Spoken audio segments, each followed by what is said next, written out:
உண்மை சம்பவம். இந்த ரியலாக நடந்த கோஸ்ட் ஸ்டோரியை நம்ம கிட்ட சொன்னவங்க பேர் குமார். வீடியோக்குள்ளே போகிறவனுக்கு யாரெல்லாம் என் சேனலை சப்ஸ்கிரைப் பண்ணிக்கிங்க உங்கள் எல்லாத்துக்குமே ரொம்ப நன்றி. அப்புறம் சப்ஸ்கிரைப் பண்ணாமலே பார்த்துட்டு இருக்கீங்க பார்த்தீங்களா, இந்த கெட்டப்புக்கு கொஞ்சம் மரியாதை கொடுத்து தயவு செஞ்சு என் சேனலை சப்ஸ்கிரைப் பண்ணி விட்டுட்டு கோஸ்ட் ஸ்டோரி கேட்குறவங்களுக்கு மறக்காமல் இந்த வீடியோவை ஷேர் பண்ணுங்கள். வாங்க நம்ம பயத்தோட கோஸ்ட் ஸ்டோரியை கேட்போம். இந்த கதையை நம்ம கிட்ட சொன்னவங்க பேர் குமார். நித்தியான்னு ஒரு பெண்மணி. அவங்க காலேஜ் படிக்கிறாங்க. வசதியான குடும்பம். பார்த்திங்கன்னா அவங்க வசதியான குடும்பம் கிடையாது, ஒரு ஒரு படி குறைவான வசதி உள்ளவங்க தான், கொஞ்சம் குறைவாக உள்ளவங்க. அப்போ அவங்க உடனே என்ன பண்ணுறாங்கன்னா காலேஜ் படிக்கிறாங்க. அவங்க அப்பா அம்மா என்ன பண்ணுறாங்கன்னா, எப்படியாவது கஷ்டப்பட்டு நம்ம பிள்ளைய படிக்க வச்சிடணும் அப்படின்னு சொல்லி அவங்க படிக்க வைக்கிறக்காண்டி அவங்க கூலி வேலைக்கெல்லாம் போயிட்டுருக்காங்க. நித்யாவுக்கு ஒரு 10 வயசு கேப்பில் ஒரு தம்பி இருக்கிறான். ஸோ நித்யாவும் அவங்க அப்பா அம்மாக்கார கஷ்டத்தை பார்த்துட்டு அவங்க என்ன பண்ணுறாங்கன்னா, காலேஜ் முடிஞ்சு ஃப்ரீயாக இருக்கிற டைமில் ஏதாவது ஒரு வேலைக்கு போகலாம் அப்படின்னு சொல்லி அவங்க முடிவெடுக்கிறாங்க. ஸோ அந்த காலேஜ் பக்கத்துலேயே ஒரு கம்பெனி இருக்குது. அது என்ன கம்பெனின்னா சோப் கம்பெனி. அவங்க என்ன அந்த கம்பெனியில் என்ன பண்ணுவாங்கன்னா, யாரெல்லாம் பார்ட் டைமாக வேலை செய்கிறாங்களோ ஃபுல் டைம் வேலை செய்கிறாங்க அவங்கள எடுத்துப்பாங்க. ஸோ நித்யா அங்கே போய் வேலை கேட்குறாங்க. இந்த மாதிரி நான் காலேஜ் படிக்கிறேன், ஸோ பார்ட் டைமாக நான் வேலை செய்கிறேன் அப்படின்னு சொல்லி கேட்குறாங்க. அந்த சோப் கம்பெனியில் எப்படின்னா, சோப் சில சோப் கையில் கொடுத்துருவாங்க. அதை போயிட்டு நீங்கள் ஒரு நாள் எவ்வளோ சேல்ஸ் பண்ணிட்டு வரீங்களோ அதுக்கு ஏற்ற மாதிரி கமிஷன் கொடுத்துருவாங்க. ஸோ நித்யா அன்றைக்கி ஃபர்ஸ்ட் டைம் வேலைக்கு போக போகிறாங்க. வேலைக்கு போகிறப்ப அவங்க கையில் நிறையா சோப் கொடுத்துட்டு அட்ரஸ்லாம் வாங்கிட்டாங்க. ஏன்னா திரும்பி அவங்க வராங்களா இல்லையான்னு தெரியாதுல்ல, அதனால் அட்ரஸ்லாம் வாங்கிடுவாங்க. அட்ரஸ்லாம் வாங்கிட்டு அதுக்கப்புறம் நித்யா என்ன முடிவெடுக்கிறாங்கன்னா, கொஞ்சம் மிடில் கிளாஸ் ஃபேமிலிக்கிட்டெல்லாம் போய் சேல்ஸ் பண்ணோன்னா அவங்கெல்லாம் ஒரு 10 பேரில் ஒரு 2 பேர் அந்த மாதிரி தான் வாங்குவாங்க. அதனால நல்லா பணக்கார ஏரியாவாக போய் சேல்ஸ் பண்ண ஆரம்பித்தோம்னா அங்கே நிறைய பேர் வாங்குறதுக்கும் வாய்ப்பு இருக்குது அப்படின்னு முடிவு பண்ணி அவங்க என்ன பண்ணுறாங்கன்னா, ஒரு விஐபி ஏரியாஸ் இருக்கும்ல, அந்த மாதிரி விஐபி ஏரியாவுக்கு இவங்க சோப்பு எடுத்துகிட்டு போகிறாங்க. நித்யாவும் சோப்பெல்லாம் எடுத்துட்டு அந்த ஏரியாக்குள்ளே பூந்துட்டு ஒவ்வொரு வீட்டு முன்னுக்கும் போய் நிற்கும் போது அங்கே இருக்கிற செக்யூரிட்டிங்க என்ன பண்ணுறாங்கன்னா, நீ வீட்டுக்குள்ளே போக முடியாது, கிளம்புன்னு சொல்லி நித்யாவை விரட்டி விட்டுடுறாங்க. அப்படி இப்படி நித்யா அந்த டைமில் ஒரு மணி ஒரு 5 5:30 அந்த மாதிரி இருந்துச்சு. ஸோ நித்யாவும் தொடர்ந்து ஒவ்வொரு வீடாக போய்கிட்டே இருக்காங்க. லாஸ்ட்டாக ஒரு வீட்டில் கதவு மட்டும் திறந்துருக்கு. அங்கே செக்யூரிட்டி யாருமே இல்லை. அப்போ உடனே நித்யா என்ன பண்ணுறாங்கன்னா, சரின்ட்டுன்னு வீட்டுக்குள்ளே போடுறாங்க. ஸோ அங்கே பூந்த கையோட காலிங் பெல் அடித்தோன்னே உள்ளுக்குலேருந்து ஒரு பையன் நிற்கிறான். அந்த பையனுக்கு இருந்தால் ஒரு 25 வயசு அந்த மாதிரி இருக்கும். உங்களுக்கு என்ன வேணும் அப்படின்னு சொல்லி நித்யாட்ட கேட்டானே. அப்போ நித்யா உடனே சொல்கிறாங்க, கஷ்டப்படுற ஃபேமிலின்னு இந்த மாதிரி காலேஜ் படிச்சுக்கிட்டு இந்த மாதிரி சேல்ஸ் பண்ணிகிட்ருக்கேன், சோப்பு வாங்குங்க அப்படின்னு சொல்லி கேட்டானே. அப்போ உடனே அந்த பையன் என்ன பண்ணுறான்னா, சரி உள்ளே வான்னு சொல்லிட்டு வீட்டுக்குள்ளே உட்கார வைக்கிறாரு. வீட்டுக்குள்ளே உட்கார வச்சுட்டு பக்கத்தில் இருக்கிற ஒரு ரூமுக்குள்ளே அந்த பையன் பூடுறாரு. அந்த பையன் ஒரு ரூமுக்குள்ளே பூந்ததுக்கு அப்புறமா இன்னொரு ரூம்லேருந்து ஒரு 4-5 பேர் ஆண்கள் எட்டி பார்க்குறாங்க நம்மளோட நித்யாவை. ஸோ நித்யாவுக்கு அவங்கள பார்த்த உடனே ரொம்ப பயமாயிடுச்சு. இங்கே ஃபேமிலி மெம்பர்ஸ் யாரும் இல்லை போல், எல்லாம் பேச்சுலர் தான் தங்கியிருக்காங்க போல், சரி நம்ம எப்படியாவது போயிடுவோம் அப்படின்னு சொல்லி முடிவெடுத்து அவங்க அந்த உட்காந்து அந்த இடத்துலேருந்து எணிக்கிறாங்க. ஸோ எணிச்ச கையோட என்ன ஆகுதுன்னா, அந்த முதல் ரூமுக்குள்ளே பூந்தாரில் அந்த 25 வயசு பையன், அந்த பையன் விறுவிறுன்னு பார்த்துட்டு, நான் எல்லா சோப்பும் வாங்கிக்கிறேன், அம்மா கிட்ட தான் பேசிக்கிட்டு இருந்தேன், அம்மா எல்லாத்தையும் வாங்கிக்க சொன்னாங்க அப்படின்னு சொல்லி கொஞ்சம் வெயிட் பண்ணுங்க சொல்லிட்டு அந்த பையன் போகிறான். அப்போ உடனே நித்யாவுக்கு ஒரு விதமான சந்தோஷம், பயம் இருந்தாலும் ஒரு விதமான சந்தோஷம். ஏன்னாக்கா சோப்லாம் விற்றாலும் ஏதோ சில காசு கிடைக்குமே அப்படின்னு சொல்லி சந்தோஷப்பட்டு அவங்க அந்த சோஃபாவில் மறுபடியும் உட்காந்துருக்காங்க. மணி ஒரு 7 ஆகுது. ஸோ 7 ஆகுது கையோட அந்த பையன் இன்னும் ரூம்லேருந்து வெளியில் வரவே இல்லை. அந்த டைமில் என்ன ஆகுதுன்னா, இந்த 4-5 பேர் மொதல் ரூமில் இருந்தானுங்களே அவனுக்கு என்ன பண்ணிட்டானுங்கன்னா, நித்யாவை வேகமாக பிடிச்சி தரத்தன்னு மேலே இழுத்துட்டு போகிறாங்க, மேலே உள்ள ரூமுக்கு. ஸோ அங்கே இழுத்துட்டு போகிறாங்க. அந்த நித்யா ரொம்ப கவலைப்பட்டாங்க. அவங்க ஏதோ காசு கிடைக்கும் அப்படின்னு சொல்லி தான் வெயிட் பண்ணிகிட்டு இருந்தாங்க. ஸோ இவனுங்க இழுத்துட்டு போயிட்டு அன்னைக்கு ஃபுல்லாக அவங்கள கற்பழிச்சிட்டு இருந்திருக்காங்க. இந்த வீணா போன அந்த நாய்ங்க அந்த பெண்மணியை கடைசி வரைக்கும் ரொம்ப கஷ்டப்படுத்தியிருக்கானுங்க. அதுக்கப்புறம் அவனுங்க என்ன முடிவெடுக்கிறானுங்கன்னா, இவளை இப்படியே வெளியில விட்டோம்னா நம்மளுக்கு தான் ஆபத்து. அதனால இவளை கொன்னுறலாம் அப்படின்னு சொல்லி முடிவெடுக்கிறானுங்க. இந்த வீட்டு கதவை ஒருத்தன் திறந்து விட்டான் பார்த்தீங்களா? அவனோட அப்பா, அம்மா தான் இந்த வீட்டுக்கு வந்து ஓனரு. ஸோ இவங்க வந்து பெரிய பணக்காரங்க. ஸோ பங்களால அந்த மாதிரி கட்டி வச்சிருப்பாங்க. ஸோ இந்த பையன் வந்து அவங்க ஃப்ரெண்ட்ஸோட ஜாலியாக இருக்கலாம்னு சொல்லி வந்திருக்காரு. அங்கே வந்த இடத்துல தான் இந்த மாதிரி அட்டூழியம் எல்லாம் நடந்துட்டு இருக்குது. அதுக்கப்புறம் இந்த 4 பேர் என்ன பண்ணியிருக்காங்கன்னா, நம்ம நித்யாவை கொன்னுட்டு அது வந்து ஒரு பெரிய பங்களோ வீடு மாதிரி இருக்கும். ஸோ அங்கே என்ன நடந்திருக்குன்னா, அவங்க வந்து பின்னாடி வீட்டு பின்னாடி எடுத்துகிட்டு போயிட்டு கொஞ்சோண்டு மண்ணை நோண்டி இந்த நித்யாவை புதைச்சிட்டு நைட்டோட வீட்டு ரூமில் வந்து படுத்து தூங்கிட்டானுங்க. ஸோ காலையில் எணிச்சதுக்கு அப்புறமா தான் இவங்களுக்கு எல்லாமே ரியலைஸ் ஆகுது. அதுக்கப்புறம் என்ன பண்ணுறானுங்கன்னா, ஐயோ நம்ம எவ்வளோ பெரிய தப்பு செஞ்சுட்டோம், இது ரொம்ப பெரிய தப்பாச்சுன்னு சொல்லி அப்போ தான் அவனுங்க உணர்றானுங்க. நித்யா வீட்டில் எங்கடா காலேஜுக்கு போன பொண்ணை காணோமே அப்படின்னு சொல்லி அவங்க வீட்டில் வந்து போலீஸில் போய் கம்ப்ளைண்ட் பண்ணியிருக்காங்க. ஸோ இவனுங்க வந்து மேலோட்டமாக அப்படியே புதைச்சிட்டு அந்த புல்லெல்லாம் இருக்கணும், அழகான புல், அந்த புல்லெல்லாம் அப்படியே வச்சு சமமாக்கிட்டு இவனுங்க பாட்டுக்கு நார்மலாக வேலை கிளம்பி போயிருக்கிறானுங்க. அதுக்கப்புறமே தான் அந்த இடத்துல நித்யாவோட ஆத்மா ஆட்டமே ஆரம்பிச்சிருக்குது. அப்போது இவனுங்களுக்கு வந்து ஒரு கில்ட்டினஸ் மனசுக்குள்ளேயே இருந்துக்கிட்டே இருக்கிறதுனால, அந்த கவலையில் அந்த பயத்தில் அப்படி இருந்துட்டு இருக்கிறதுனால அந்த ஆத்மா வந்து இவங்களை தொந்தரவு பண்ணுற மாதிரி இவங்களுக்கு வந்து தோணிகிட்டு இருந்திருக்குது போல். அதுக்கப்புறம் என்ன ஆகுதுன்னா, அந்த 25 வயசு பையன் இருக்கானே, அவன் என்ன பண்ணியிருக்கான்னா, ஒரு நாள் போதையில் வந்து அவங்க அம்மா கிட்ட போயிட்டு உளறி இருக்கான். இந்த மாதிரி நடந்துச்சு அப்படின்னு சொல்லி உளறினான அவங்க வந்து பயங்கர பணக்காரங்க, ஒரே ஒரு பையன். ஸோ பையனை எப்படியாவது காப்பாற்றி ஆகணும் அப்படின்னு முடிவெடுக்கிறாங்க. அப்போ என்ன பண்ணுறாங்க, வேலையாட்களை வச்சு அந்த இடத்த வந்து இன்னமும் நல்லா செஞ்சு புல்லெல்லாம் சரியாக படுத்தி ஒரு தடயம் இல்லாத மாதிரி ஆக்கிடுறாங்க. அதுக்கப்புறமா இந்த சம்பவங்கள்லாம் நடந்து முடிஞ்சது காரணமால அவங்களுக்கு வந்து அங்கே கெஸ்ட் ஹவுஸுக்கு இனிமேல் லீவு கூட வரணுன்ட்டுன்னு அவங்கெல்லாம் லீவுக்கு அங்கே வர்றதே கிடையாது. அதுக்கப்புறம் அவங்க அப்பா அம்மா என்ன பிளான் பண்ணுறாங்கன்னா, இந்த நிலத்தை வந்து நம்ம வாடகைக்கு விடுவோம். ஸோ வாடகைக்கு விட்டுட்டு அதுக்கப்புறமா கொஞ்சம் நாள் ஆனானே இந்த வீட்டையே நம்ம விற்றுடுவோம் அப்படின்னு சொல்லி முடிவெடுக்கிறாங்க. ஸோ அதுக்கப்புறம் ஏஜென்ட்கிட்ட வந்து அவங்க சொல்கிறாங்க, இந்த மாதிரி வாடகைக்கு விட போகிறோம், ஸோ ஆள் இருந்தால் பார்த்து கொடுங்கன்னு சொல்லி கேட்குறாங்க. அதுக்கப்புறம் அவங்க கேட்ட மாதிரியே ஒரு ஃபேமிலி வராங்க. ஸோ அந்த ஃபேமிலி எப்படின்னா, ஹஸ்பண்ட் ஒய்ஃப் 2 பேருமே கவர்மெண்ட் வேலை செய்கிறாங்க. அவங்களுக்கு வந்து ஒரு 7 வயசு ஒரு சின்ன பையன். ஸோ இவங்க என்ன முடிவு எடுக்கிறாங்கன்னா, ஃபஸ்ட்டு நம்ம வீடு வாங்க வேணாம், ஃபஸ்ட்டு வந்து நம்ம ரெண்டலுக்கு இருப்போம், அதுக்கப்புறம் ஃப்யூச்சரில் கூட நம்ம இந்த வீட்டையே வாங்கிக்கலாம் அப்படின்னு சொல்லி முடிவெடுத்து வராங்க. அதுக்கப்புறம் அந்த வீட்டுக்கு புதுசாக ஆளுங்க வந்ததுக்கு அப்புறமா அவங்க அப்பா அம்மா என்ன சொல்கிறாங்கன்னா, அவங்க வந்து அந்த பிள்ளையை புதைச்சாங்களே நித்யாவை, அந்த இடத்துல வந்து யாருமே இவங்க வந்து ஏதாவது செடிகிடி நட்டுற போகிறாங்க அப்படின்னு நினச்சிக்கிட்டு இவங்க என்ன பண்ணிட்டாங்கன்னா, அந்த இடத்த அவங்க நோண்ட முடியாத அளவுக்கு ஒரு பெரிய ஊஞ்சலை வந்து அங்கே வந்து செட் பண்ணி வச்சுட்டாங்க. அதுக்கப்புறம் அவங்க என்ன சொல்கிறாங்கன்னா, இந்த வீடை வந்து நீங்கள் எங்கே வேணாலும் நீங்கள் ஃபுல்லாக பாய்ச்சிக்கலாம், ஆனால் இந்த கார்டன் மட்டும் நீங்கள் வந்து எங்கள் பெர்மிஷன் இல்லாமல் செடி நடுறது அது நடுறதெல்லாம் நீங்கள் செய்யக்கூடாது, நாங்கள் நிறைய செலவு பண்ணி எல்லாம் செஞ்சுருக்கோம் அப்படின்னு சொல்லி அவங்க கிட்ட சொல்கிறாங்க.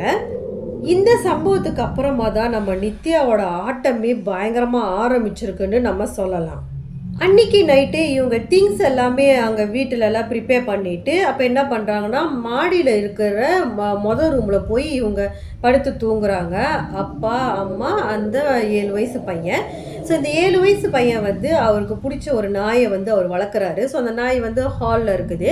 ஸோ இவங்கெல்லாம் மேலே படுத்து தூங்கிட்டு இருக்காங்க, ஆழ்ந்த தூக்கத்துக்கு போயிட்டாங்க. அதுக்கப்புறம் என்ன ஆகுதுன்னா, இந்த நாய் வந்து கீழேருந்து குலைச்சிக்கிட்டே இருக்குது. அப்போ டிஸ்டர்ப் ஆகி அவங்க அப்பா எணிச்சிடுறாரு. ஸோ எணிச்சு அவர் வெளியில் அப்படியே வந்து பார்க்குறாரு, படியில் மேலேருந்து கீழே பார்க்குறாரு. ஸோ முன்ன இந்த நித்யாலாம் உட்காந்துருந்தாங்கள அந்த சோஃபா வந்து மேலேருந்து கீழே பார்த்தா அப்படியே தெரியும். அப்போ அவர் மேலேருந்து கீழே பார்க்கும்போது நாய் குலைச்சிட்டு இருக்கு. கீழே வந்து ஒரு பெண்மணி பேக்கை மாட்டிக்கிட்டு உட்காந்துக்கிட்டு அங்கேயும் இங்கேயும் பார்த்துக்கிட்டு இருக்கிறாங்க, யாரையும் எதிர்பார்த்து இருக்கிற மாதிரியே இருக்குது. இவருக்கெல்லாம் எதுவுமே தெரியாதுல்ல என்ன நடந்துச்சு அப்படின்ட்டுன்னு. அப்போ உடனே அவர் மேலேருந்து யாரும்மா நீ அப்படின்னு சொல்லி கேட்குறாரு. வீடு கேட் கதவு எல்லாமே சாத்திருக்கு, நீ எப்படி வீட்டுக்குள்ளே வந்த அப்படின்னு சொல்லி அவர் கேட்டுக்கிட்டு இருக்காரு. அப்போ என்ன ஆகுதுன்னா, நித்யா வந்து எந்த ஒரு பதிலும் சொல்லாமல் அப்படியே அங்கேயே உக்காந்துருக்காங்க. அப்போ அவர் உடனே என்ன பண்ணுறாருன்னா மேலேருந்து கீழே இறங்கி நடந்து வராரு. என்னாச்சு அப்படி சொல்லிட்டு குடுகுடுன்னு வந்து பார்க்கலான்னு வந்து பார்க்குறாரு. திடீர்னு கீழே பார்த்தான்னா அந்த உருவம் வந்து அங்கே இல்லாமல் போச்சு. இந்த நித்யா வந்து இறந்து போகிற மண்ணுக்கு வந்து ஸ்கை ப்ளூ சேரீ தான் போட்டிருந்தாங்க. ஸோ இந்த ஆத்மாவும் ஸ்கை ப்ளூ சேரீ தான் போட்டிருக்குது. அப்போ அவர் சுற்றியும் முத்தியும் கீழே பார்க்குறாரு, எங்கே யாரையுமே காணமே அப்படின்னு சொல்லி. திடீர்னு மேலே பார்க்குறாரு, இவங்க படுத்திருக்கிற அதாவது ஹஸ்பண்ட் ஒய்ஃப் பிள்ளை படுத்திருக்காங்களே அந்த ரூமுக்கு பக்கத்து ரூமு கதவு மின்னுக்கு வந்து அந்த பெண்மணி அங்கே நின்றுட்டு இருக்கிறத இவர் கீழேருந்து மேலே பார்க்குறாரு. அதுக்கப்புறம் இவர் வந்து கத்த ஆரம்பிச்சிட்டாரு, யாரும்மா நீ, நான் கீழே வந்தோன்னா நீ மேலே போய் நிற்கிற அப்படின்னு சொல்லி இவர் கத்திக்கிட்டு இருக்காரு. ஸோ இவர் கத்திட்டு இருக்கிறத அந்த பெண்மணி பார்த்துட்டு அதுக்கப்புறம் என்ன ஆகுதுன்னா, இவங்க படுத்திருக்கிற பக்கத்து ரூம் முன்னுக்கு தானே நிற்கிது. ஸோ அந்த ஆத்மா என்ன ஆச்சுன்னா அப்படியே கதவு எதுவுமே திறக்காம அப்படியே உள்ளே பூந்துருச்சு. இதை பார்த்த கையோட அவருக்கு அப்படியே நடுங்கி போச்சு. அப்போ அவர் உடனே என்ன பண்ணுறாரா, வேகமாக ஓடி வந்து அவங்க ரூமை திறந்து பார்க்குறாரு. ஸோ பார்த்த உடனே நினைக்கிறாரு ஒய்ஃப் கிட்ட சொல்லலாமா அப்படின்னு. ஆனால் இவரே பயந்து போயிருக்கிறதுனால அப்போ இவர் சொல்கிறா, ஐயோ நானே பயந்துருக்கேன், அப்போ தெரிஞ்சால் அவங்க இன்னும் ரொம்ப பயந்து போயிடுவாங்க அப்படின்ட்டுன்னு அவங்ககிட்ட சொல்லாமல் வெயிட் பண்ணுறாரு. சரி நாளைக்கு காலையில் யோசித்து முடிவெடுப்போம் அப்படின்னு சொல்லி வெயிட் பண்ணுறாரு. இந்த ஃபேமிலி வந்து கிறிஸ்தவ மத ஃபேமிலி. அப்போ உடனே அவர் என்ன பண்ணுறாருன்னா, மறுநாள் காலையில் விடிஞ்ச உடனே பைபிள் எடுத்து நிறையா வாசிக்க ஆரம்பிச்சிருக்காரு. ஸோ படித்து முடிச்சதுக்கப்புறமா ஒரு 3 நாளைக்கு எந்த ஒரு தொந்தரவுமே இல்லாமல் இருந்திருக்காங்க. 3 நாள் சென்று என்ன நடக்குதுன்னா, இவர் மறுபடியும் தூங்க போயிருக்காரு. ஸோ தூங்கின கையோட என்ன ஆயிருக்குன்னா, அந்த வீட்டு ஃபுல்லாகவே ஒரு பயங்கரமான ஒரு பெண்மணியை வந்து துன்புறுத்தி ரேப் பண்ணால் எப்படி கத்துவாங்களோ அந்த மாதிரி சத்தம் மட்டும்தான் அவருக்கு வீடு ஃபுல்லாக கேட்டிருக்கு. அவர் உடனே என்ன பண்ணியிருக்காருன்னா, எழுச்சி போயிட்டு வீடு ஃபுல்லாக தேடி பார்க்குறாரு. ஆனால் எங்கேயுமே எதுவுமே இல்லை. ஆனால் சத்தம் மட்டும் கேட்டுக்கிட்டே இருக்குது.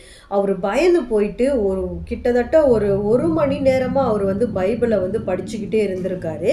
அதுக்கப்புறம் அவர் என்ன பண்ணாருன்னா, பக்கத்தில் இருக்கிற சேர்ச்சோட ஃபாதருக்கு வந்து இவர் கால் மேலே கால் பண்ணிக்கிட்டே இருக்காரு. அவர் ஃபோனே எடுக்கல. ஏன்னா விடிய காலையிலலாம் யாரும் ஃபோன் எடுப்பாங்க, தூங்கிட்டு இருப்பாங்களே. அப்போ கொஞ்ச நேரம் சென்று அவர் ஃபோன் எடுத்தார். ஃபோன் எடுத்தானே அப்போ உடனே இவர் சொல்லியிருக்காரு, இந்த மாதிரி புதுசாக ஒரு வீட்டுக்கு வந்த கையோட இந்த மாதிரி தான் கேட்குது, எனக்கு என்ன பண்ணுறது தெரியலன்னு சொன்னானே. அப்போ உடனே ஃபாதர் சொல்லியிருக்காரு, அங்கே வந்து ஏதோ ஒரு கெட்ட ஆத்மா இருக்குது, அதனால தான் இப்படி சத்தம் கேட்குது, எதாக இருந்தாலும் நாளைக்கு காலையில் பேசிக்கலாம் அப்படின்னு சொல்லிட்டு அவர் ஃபோனை வச்சுட்டாரு. அதுக்கப்புறம் என்ன ஆகுதுன்னா, இவர் வந்து அன்னைக்கு ஃபுல்லாக தூங்காமலே பைபிளை படிச்சுக்கிட்டு அவரோட ஒய்ஃபுக்கும் பிள்ளைக்கும் பாதுகாப்பாக அவர் இருந்திருக்காரு. அதுக்கப்புறம் மறுநாள் காலையில் என்ன நடக்குதுன்னா, அந்த சர்ச் ஃபாதர் நினைக்கிறேன், அவர் உடனே என்ன பண்ணியிருக்காருன்னா, அவங்களுக்குள்ள வந்து ஒரு புனிதமான தீர்த்தம் தண்ணி இருக்கும். ஸோ அந்த தண்ணியை எடுத்துகிட்டு வந்து வீடு ஃபுல்லாக தெளிச்சு விட்றாரு. ஸோ வீடு ஃபுல்லாக தெளிச்சு விட்டதுக்கு அப்புறமா ஒரு வாரத்துக்கு மயான அமைதியாக இருந்திருக்கு. அதாவது எந்த ஒரு பிரச்சனையும் இல்லாமல் அமைதியாக ஸ்மூத்தாக போயிட்டு இருந்திருக்கு. அதுக்கப்புறம் அவர் என்ன பண்ணியிருக்காருன்னா, அவங்க ஒய்ஃபுக்கிட்ட நடந்த விஷயத்த எல்லாமே சொல்லிட்டாரு. அதுக்கப்புறம் என்ன ஆகுதுன்னா, ஓகே இவர் சர்ச்சில் ஃபாதர் வந்து இந்த மாதிரி செஞ்சதுக்கப்புறமா எந்த ஒரு பிரச்சனையும் இல்லை. ஸோ அதுக்கப்புறம் அவங்களோட நார்மல் வேலைகளை அவங்க ஸ்டார்ட் பண்ண ஆரம்பிச்சிருக்காங்க. ஒரு வாரம் கழிச்சு அதுக்கப்புறம் என்ன நடக்குதுன்னா, அந்த ஆத்மா அங்கே தான் இருக்கேன் அப்படின்னு சொல்லி ப்ரூவ் பண்ணுறதுக்கு அந்த ஆத்மா என்ன பண்ணியிருக்குன்னா, இவங்க 2 பேரும் ஹஸ்பண்ட் ஒய்ஃபு பையனை தூங்கிட்டு இருக்கும் போது திடீர்னு நாய் குலைக்க ஆரம்பிச்சிருக்கு. ஸோ நாய் குலைக்க ஆரம்பித்தானா ஹஸ்பண்ட் ஒய்ஃபு 2 பேருமே எடிச்சுட்டாங்க. ஸோ எடிச்சு பார்க்குறாங்க. அவங்களுக்கு மிகப்பெரிய அதிர்ச்சி. ஏன்னா பக்கத்தில் படுத்திருந்தா பையனை காணோம். ஸோ பையனை காணோன்னா அவங்க வீடு ஃபுல்லாக போய் தேடுறாங்க. அந்த பையனை தேடி தேடி பார்க்குறாங்க, காணோம். அப்போ சரி எதுக்கும் மொட்டை மாடியில் போய் பார்ப்போன்னு சொல்லிட்டு மொட்டை மாடியில் பார்க்குறாங்க. அங்கே போய் பார்த்தா ஒரு பயங்கர ஷாக் அவங்களுக்கு. மொட்டை மாடியிலேருந்து கீழே பார்த்தாக்கா அந்த ஊஞ்சல் இருக்குதுல்ல, அந்த நித்யாவை புதைச்சாங்க அந்த ஏரியா எல்லாமே அப்படியே தெரியும். அப்போ உடனே அவங்க என்ன பண்ணுறாங்கன்னா, ஊஞ்சல் பார்க்குறாங்க. அங்கே வந்து அவங்க பையன் உட்காந்துருக்கான் ஊஞ்சலில், நல்லா சிரித்து ஊஞ்சலில் விளாண்டுட்டு இருக்கான். ஆனால் ஊஞ்சலை வந்து யாரோ ஆட்டி விடுற மாதிரி வேகமாக போயிட்டு வந்துட்டுருக்கு. அந்த பையன் வந்து அக்கா அக்கான்னு சொல்லி பேசிக்கிட்டு இருக்கான். அப்போ உடனே இவங்க என்ன பண்ணுறாங்கன்னா, வேகமாக கீழே இறங்கி ஓடுறாங்க. வேகமாக ஓடுனானே அதுக்கப்புறம் அந்த பையன் வந்து சொல்கிறான், அவங்க அம்மா கேட்குறாங்க, நீ எப்படி இங்கே வந்த தூங்காமல் அப்படின்னு சொல்லி கேட்கும் போது அந்த பையன் சொல்கிறான், இல்லைம்மா அக்கா தான் கூட்டிகிட்டு வந்தாங்க, அதனால தான் விளாண்டுட்டு இருக்கேன்ட்டுன்னு. அப்போ உடனே அவங்க அம்மா கேட்குறாங்க, எங்கே இருக்காங்க அக்கான்ட்டுன்னு. அவன் உடனே கையை காட்டுறான், அந்த பாருங்க இந்த சைட்டு பூச்செடிக்கிட்ட பக்கத்தில் இருக்காங்க அப்படின்னு சொல்லி கையை காட்டுறான். அங்கே பார்த்தா அங்கே யாருமே இல்லை. அதை பார்த்துட்டு அவங்க அப்பா அம்மாவுக்கு வந்து பயங்கர ஷாக் ஆகிட்டு அவங்க என்ன பண்ணுறாங்கன்னா அந்த பையனை பிடிச்சி இழுத்துட்டு வேகமாக வீட்டுக்குள்ளே பூந்துடுறாங்க. அதுக்கப்புறம் இவங்க என்ன முடிவு எடுக்கிறாங்கன்னா, இந்த வீட்டில் அது இன்னும் போகவே இல்லை, இங்கே தான் இருக்குது அப்படின்னு சொல்லிட்டு அவங்க வந்து நைட் ஃபுல்லாக நல்லா தூங்கிட்டு மறுநாள் காலையில் எணிக்கிறாங்க. அப்போ என்ன ஆகுதுன்னா, அவங்க வளர்க்குற அந்த நாய் இருக்குல்ல, அந்த ஊஞ்சல்கிட்ட போயிட்டு அவனுங்க வந்து ஒரு 2 அடி தான் புதைச்சிருந்துருக்கானுங்க. அப்போது அது போயிட்டு அந்த குழியை போய் நோண்டுது. ஸோ நோண்ட சரியான துர்நாற்றம் அடிக்க ஆரம்பிச்சிருக்கு. நாற்றம் அடிக்க ஆரம்பிச்சதுக்கு அப்புறமா அந்த நாய் என்ன பண்ணுதுன்னா, அந்த ஒரு துப்புட்டா போல், அந்த டாவணி போல் அதை வந்து வாயில் கடித்து வெளியில் இழுத்துக்கிட்டு இருக்கு. அப்போ இவங்க 2 பேர்த்துக்கு பார்த்த உடனே ஷாக் ஆயிடுச்சு. இன்னும் இந்த நாய் எதையும் பிடிச்சி இழுத்துக்கிட்டு இருக்க, சாரி மாதிரி இருக்க, இது என்னமோ சரியாக படலைன்ட்டுன்னு இவங்க வந்து போலீஸ்க்கு ஃபோன் பண்ணாமல் ஹவுஸ் ஓனருக்கு ஃபோன் பண்ணிட்டாங்க. ஸோ ஹவுஸ் ஓனர் ஃபோன் பண்ணி இந்த மாதிரி விஷயத்த சொன்னானே அவங்க உடனே என்ன பண்ணுறாங்கன்னா, 2 காடியில் வந்து ஆளுங்க, அவங்க தெரிஞ்சவங்க சொந்தக்காரங்க அப்படின்ட்டு நெருக்கமானவனுங்க அந்த எல்லாமே வராங்க. ஸோ எல்லாமே வந்ததுக்கப்புறமா என்ன ஆகுதுன்னா வந்து பார்க்குறாங்க. உடனே அவங்க வந்து திட்டுறாங்க இந்த ரெண்டலுக்கு இருக்கிறவங்கள. நான் தான் சொன்னேன் இதெல்லாம் நோண்டாதீங்க அப்படின்னு, இப்போ பாருங்கள் எதுக்கு இப்படிலாம் செஞ்சிட்ருக்கணும் அப்படின்னு சொல்லி வாக்குவாதமாக நடந்துகிட்டு இருக்கு.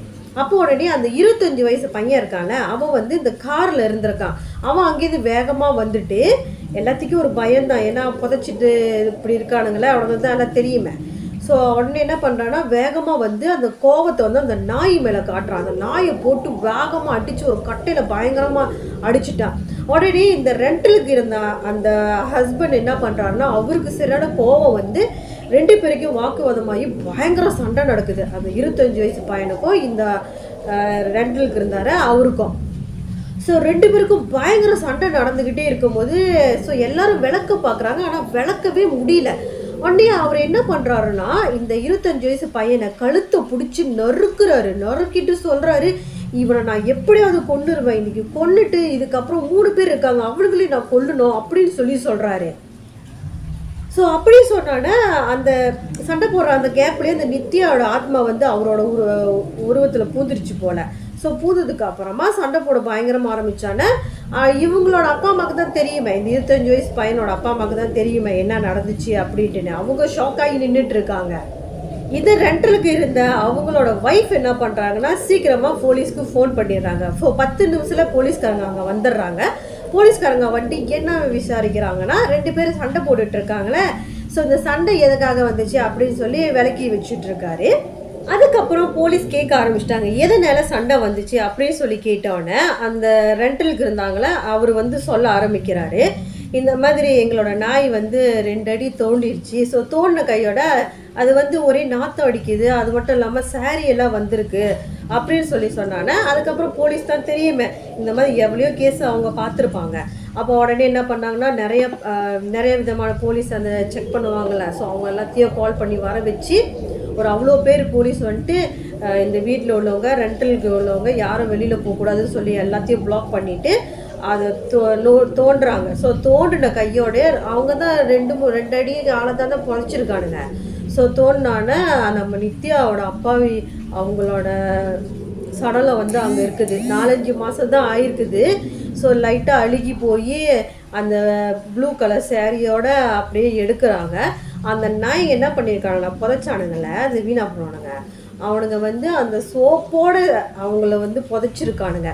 அப்போ உடனே பக்கத்தில் இருக்கிற சோப் கம்பெனியில் வந்து போலீஸ் வந்து கூப்பிட்டு இந்த மாதிரி கேட்குறாங்க, சேல்ஸ் பண்ணவங்க இந்த மாதிரி பெண்மணி யாரை காணுமா அப்படின்னு சொல்லி கேட்டோன்னே ஆமான்னு சொல்லிவிட்டு அதுக்கப்புறம் தான் அங்கே அவங்களோட அப்பா அம்மா வேறு பொண்ணை காணும்னு சொல்லி கம்ப்ளைண்ட் பண்ணியிருந்தாங்கள்ல. ஸோ எல்லாமே சிங்க் பண்ணி பார்த்ததில் நம்மளோட நித்யான் தான் தெரிஞ்சு போயிடுச்சு. அதுக்கப்புறம் போலீஸ் வந்து கேட்டிருக்காங்க, அந்த 25 வயசு பையன் இருக்கான அவங்கக்கிட்ட கேட்டிருக்காங்க என்ன நடந்துச்சுன்னு சொல்லி பயங்கரமாக கேட்டோன்னா அவன் பயந்துக்கிட்டு நடந்த எல்லா விஷயத்தையுமே அவன் போலீஸ்கிட்ட சொல்லிட்டான். அதுக்கப்புறம் போலீஸ் வந்து அவங்களோட 3 ஃப்ரெண்ட் இருக்காங்கள்ல அவங்களையும் அரெஸ்ட் பண்ணிட்டாங்க. ஸோ இதுலேருந்து நம்ம என்ன தெரிஞ்சுக்கணும், ஏன் இப்படி கொடூரமாக நடந்துக்கிறீங்க? இந்த பெண்களை வந்து உங்கள் கூட பிறந்த தங்கச்சி, உங்கள் அம்மா, உங்கள் அக்கா அப்படின்னு நினச்சிங்கன்னா எந்த ஒரு பிரச்சனையுமே வாழ்க்கையில் வராது. மற்ற பெண்களுக்கு எந்த ஒரு பிரச்சனையுமே வராது. ஸோ ப்ளீஸ் கொஞ்சம் யோசிச்சு பாருங்கள். தயவு செஞ்சு தண்ணியை போட்டுட்டு இந்த மாதிரி தப்பான விஷயத்தெல்லாம் செய்யாதீங்க. எவ்வளோ குடும்பம் இதனால் நிறைய ஒரு தண்ணினால் எவ்வளோ குடும்பம் ரொம்ப கஷ்டப்பட்டுட்டு இருக்குது. ஸோ இந்த மாதிரி உங்களோட லைஃப்லேயும் கோஸ்ட் ஸ்டோரி ரியலாக நடந்திருக்கா, இல்லை நீங்கள் கேள்விப்பட்டு இருக்கீங்கன்னா, அப்படி இருந்துச்சுன்னா நீங்கள் மறக்காமல் என்னோட இன்ஸ்டாகிராம் லிங்க்கு கீழே கொடுக்குறேன், வாய்ஸ் நோட்டாகவும் கூட நீங்கள் எனக்கு ஷேர் பண்ணலாம். இது வரைக்கும் என் சேனல் சப்ஸ்கிரைப் பண்ணவங்க எல்லாத்துக்குமே ரொம்ப நன்றி. அப்புறம் சப்ஸ்கிரைப் பண்ணாமலே பார்த்துட்டீங்கன்னா மறக்காமல் ஒரு சப்ஸ்கிரைப் பட்டனை தட்டி விட்டுடுங்க. அடுத்த வீடியோவில் உங்களை சந்திக்கிறேன்.